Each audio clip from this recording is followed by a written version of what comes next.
Righto, 7 hours later and I'm here in camp. Just set up the camper, got a few things sorted out, and I'm waiting on a couple more to show up in about 45 minutes, and I'll get their camp sorted out as well. I'll get a fire going. Beautiful night, just dodged a storm. Yeah, just perfect conditions. But yep, ready for a hunt tomorrow. I'd show you around camp, but I can't. It's too dark. So you'll have to wait till tomorrow. Anyway, have a good one. We'll catch us in the morning. Nundle is a large state forest covering around 13,000 hectares located east of Tamworth. It's managed by forestry, so has a lot of activity due to the timber industry that it supports. It is home to some of our favourite game species being red and fallow deer, goats and pigs. This is home for the next few days along with Dave and Derek, who invited me to join them for the weekend. In this video I want to focus on a couple of things that you might find useful if you're trying to get out into state forest to hunt deer.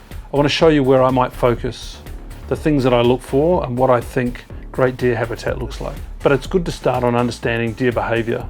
And here's a few things from my observations and research that I think are important to know. There are many schools of thought on this, but for me I keep it really simple. Deer are ruminants, like cows and sheep. Basically means that they have multiple stomachs and that they graze in bulk and then regurgitate that food and chew their cud and swallow it back down again, and that's how they digest their food. But to do this, they need a few different types of food, from grasses and clovers to leaves and roughage and small sticks even. So this makes them selective grazers. It also means that they need to move around to find their food. They don't just get it all in one place, which is why you tend to find deer grazing across a small range. So this is why they need to move around to find what they need. They need to go and find the various different plants that they like, the leaves and the sticks and the bits and pieces that they think that they need based on the minerals and the nutrients that they're either deficient in or they just need to keep themselves running. And large groups of deer, they can quite quickly deplete an area, which is probably why you find in state forests that deer tend to be in smaller numbers, because they occupy a home range together. They tend to have enough animals living together for safety and to satisfy the nutrients and the available food within that home range. For fallow deer or for fallow does, a home range is somewhere around 250 acres. If you have a look at your Avenza map, 250 acres is a little bit less, but you can liken it to a single grid square. So a single grid square is enough for a small group of deer to find a home habitat and the food that they want.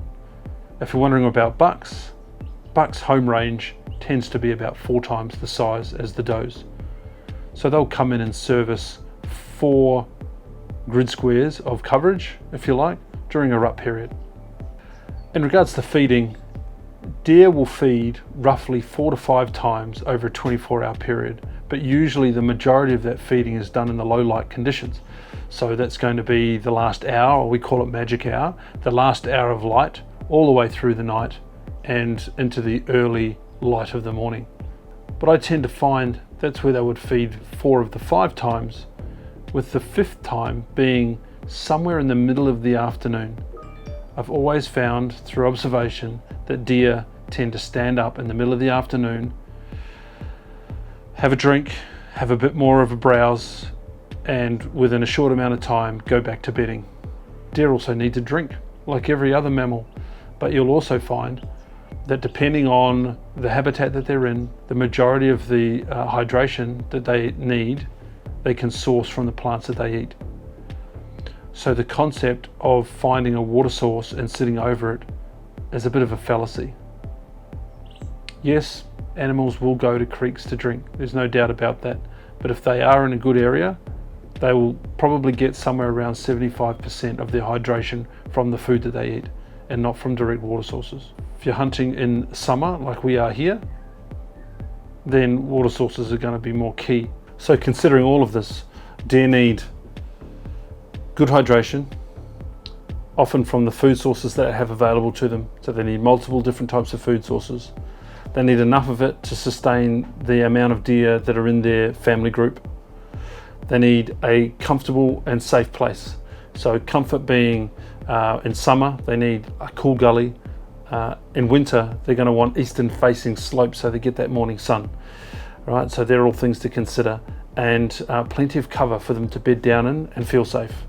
They're the main things that an animal wants, and they're the things that we're going to take you out to the bush and look for and see if we can put those few things together and then ultimately find a deer. So come along, let's get into it. Right guys, here we are, Nundle State Forest. So it was a bit of a mission to get down here yesterday, but we got here, the boys showed up late last night, had a yarn until about 1 o'clock this morning, had 3 hours sleep, and we're on our way out. So objective today, I'll show you a system on a map, but essentially running with a Venza on here. Can't really see it, but essentially I'm running in a Venza here. I've never hunted this part of the park before, just an area that I've looked at on the map that's a reasonable way away from farmland. That's what I'm looking for here. I want to get down into some of the creek systems below and just see if there's any deer movement around down there. So come with me as I do that. I'll show you a bit of what we're doing and the sign that we see and some of the deer habitat that I find, and whether or not I put up a trail camera or two. We'll see how we go. A couple of days here, see if we can figure out what's going on. Anyway, if you look at the forest, we'll get moving.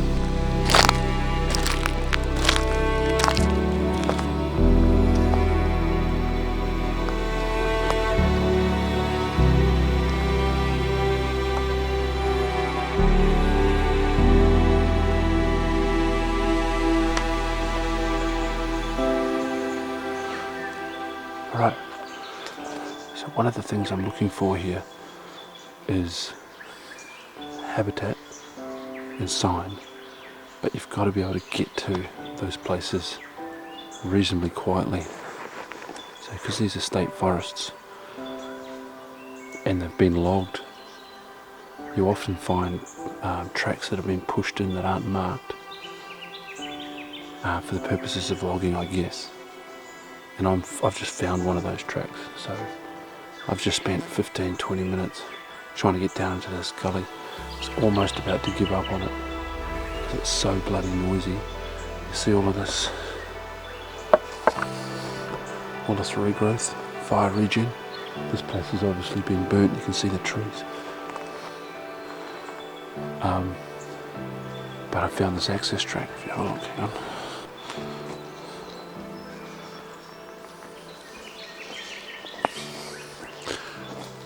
Looks like it should be marked, but it's not. So this now becomes a much quieter way for me to get down into this gully. It goes exactly where I want it to go. So let's go check it out. Okay, we're starting to get somewhere now. So I started right up on the top of that ridge there, and I was trying to come down through this into this drainage, water catchment, whatever you want to call it, and it was just too noisy, and I stumbled across this track, and this track has wound me down all the way to where I wanted to go. Now, it's dry, it's very dry. Anyway, it's just been getting further and further down into this system, which is perfect. I come around the corner, and sometimes you've got to trust your instinct. I come around the corner, it just felt cooler, nicer, calmer, and it's changed from dry, crusty, sticky, very barreny sort of landscape on the track. I'm not seeing any sign whatsoever. And I get down the bottom here, and there's now green shoots on the ground. It feels like this is where the water drains through a little bit. Over to my right, I'm now seeing ferny gullies, right, which like the moisture.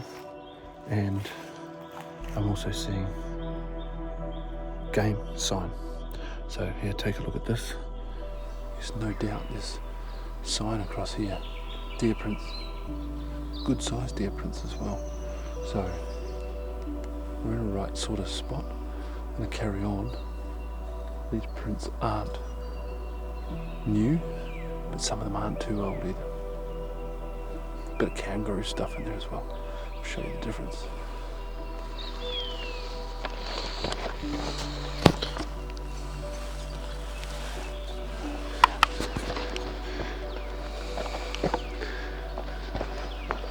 Here's my kangaroo. There's my kangaroo. Looks like this.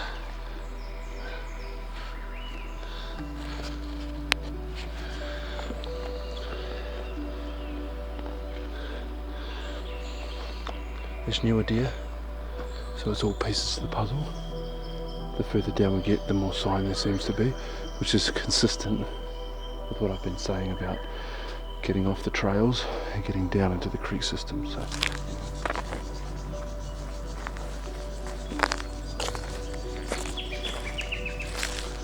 okay, once again, good habitat. Just showed you. Look at this track. It's covered in green grass now, all the way down here. It's been pretty dry, rocky, and just all bracken and sticks and shit. Now we're down in the bottom of this creek system. You can see why the animals would live here. Okay, so pretty much now in the zone, I would think. I've got sign, I've got feed, and I've got water, I think. I haven't found the water yet. I've got a creek either side of me, walking down the ridge. So let's see, Missy's starting to pick up on a bit more scent, which is nice. Nothing exciting yet, but it's a nice part of the park. It's just a mission to get down here. Not that I'm chasing pigs, but some pretty sizable pig rootings down here too. So I'd suggest that means the ground's getting softer with the water that drains down here. Hearing noises this way. It's pretty cool, I like it.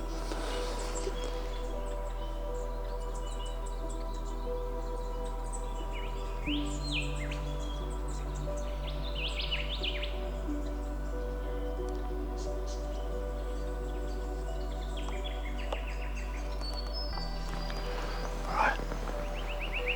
Another piece of the puzzle. Just down below me. I can hear running water.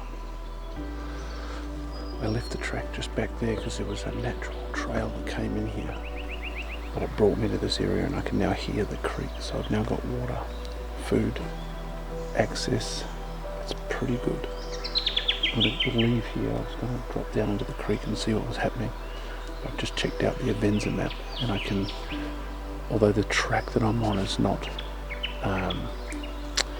showing on the map, which is good. It means it's a secret. I can sort of see where I think it's going to go, and I think it will cut this creek just a bit further up. So I'm going to stay on the trail and find this creek. Dog gets a drink then, which is good. She's sitting over there getting harassed by a woolly wagtail, which is pretty funny. Hope she doesn't eat it. Anyway, it's good. I like it.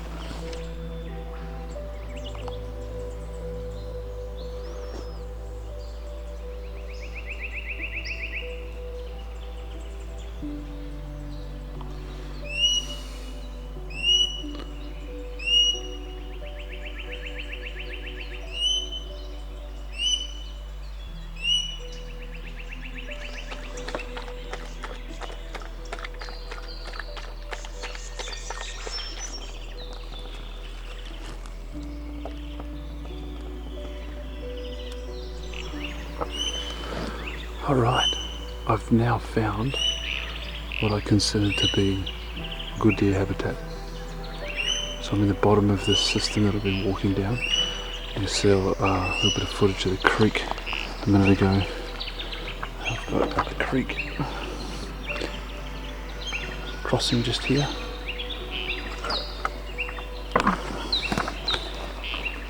And just behind me here there's a couple of deeper pools. Dogs had a drink. But importantly I'm in a big basin. So you can see behind me here, it rises up, rises up, and it rises up. So this is a natural place for them to want to live. It's cooler. It's really pleasant to be here, whereas up further it was quite warm. Even for early morning it was quite warm. They like these, call them pungas, tree ferns. Bed under the tree ferns, it's nice and cool. It's quite flat down here in the basin, on the basin floor.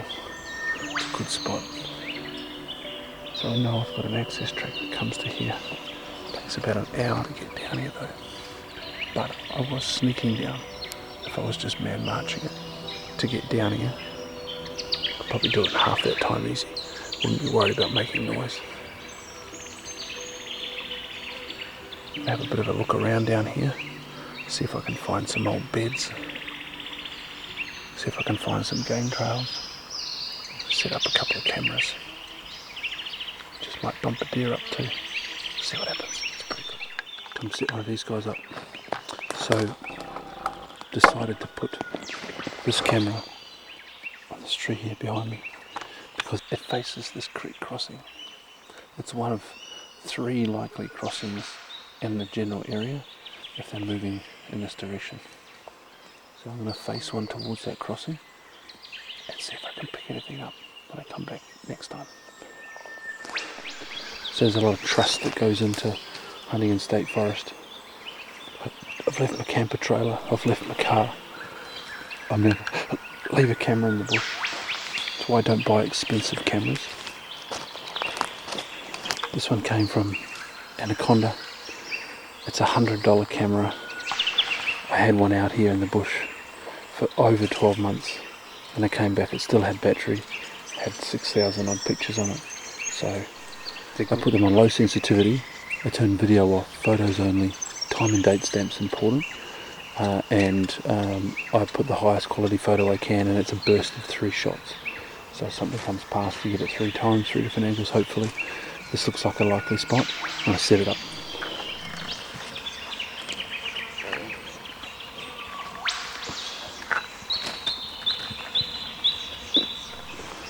Okay, you see I've set this up right on top of a trail marker.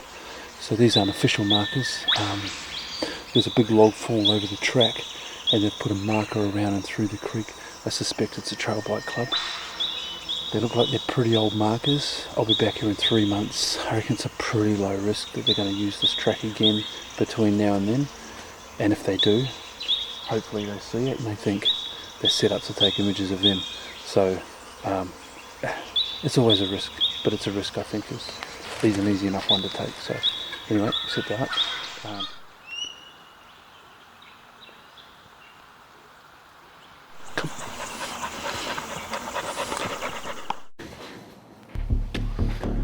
You're still with us, fantastic.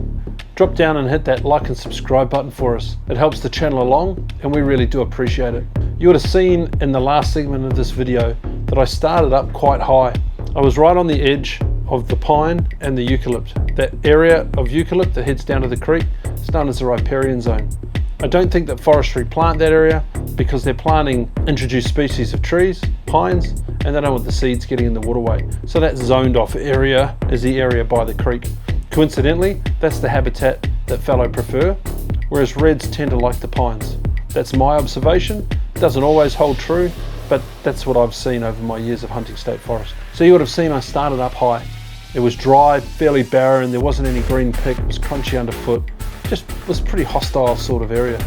It's not an area that I wanted to spend time, and it's not an area that the deer like to spend time. The further down into that riparian zone I got, the more green pick there was. That's where the water runs, and eventually I ended up in this nice green cool basin. That's where the fallow deer like to make their home habitat, and that's where I tend to find the animals.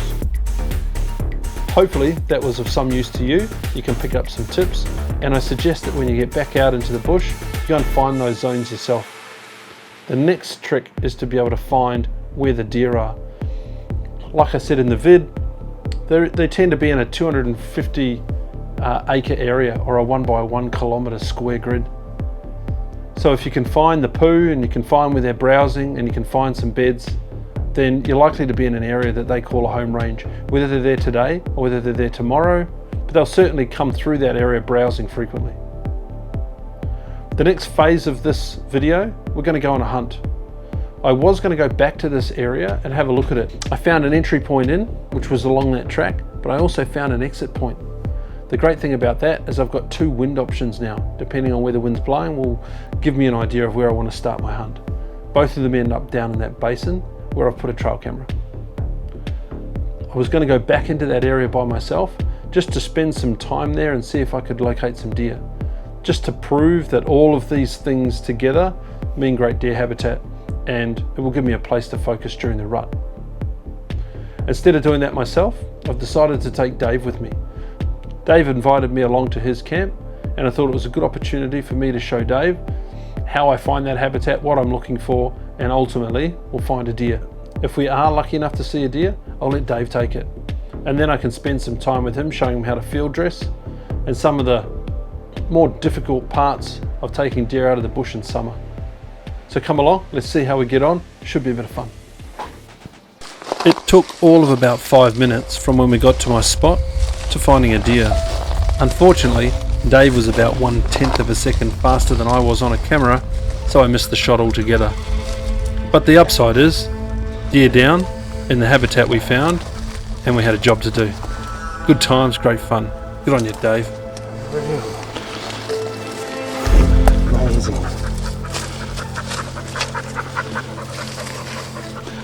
Hey guys, how we going? Just stopped at a place. Ian had a bit of a scout around yesterday, and we come in there and he spotted a deer, and then had enough time to set up the tripod and get a shot off, and then yeah, the shot looked good, felt good, and then Missy tracked it down really quickly and came across her, and yeah, got a beautiful deer, food for the table. It's been pretty sweet.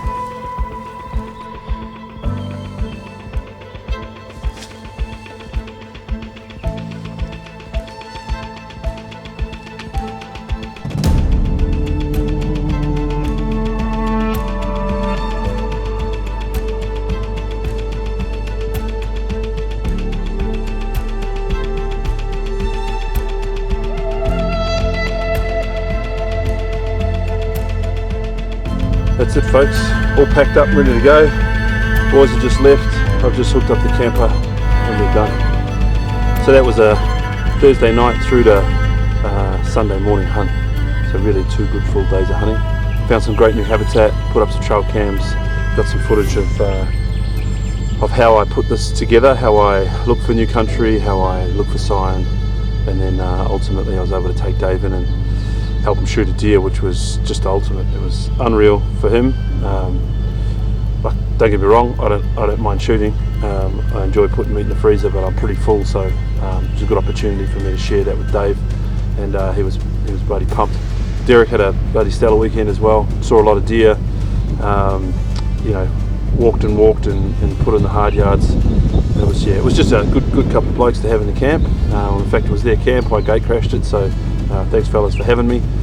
If you want to come on some of these trips with us, then by all means connect with us on the pages. We'd be more than happy to have you. We run a couple of camps a year, and yeah, there's ample opportunity for people to get along. So that's it for me. Long road home. I'm going to get into it and get home and have a shower and go and play with the family. So that's it. Catch us.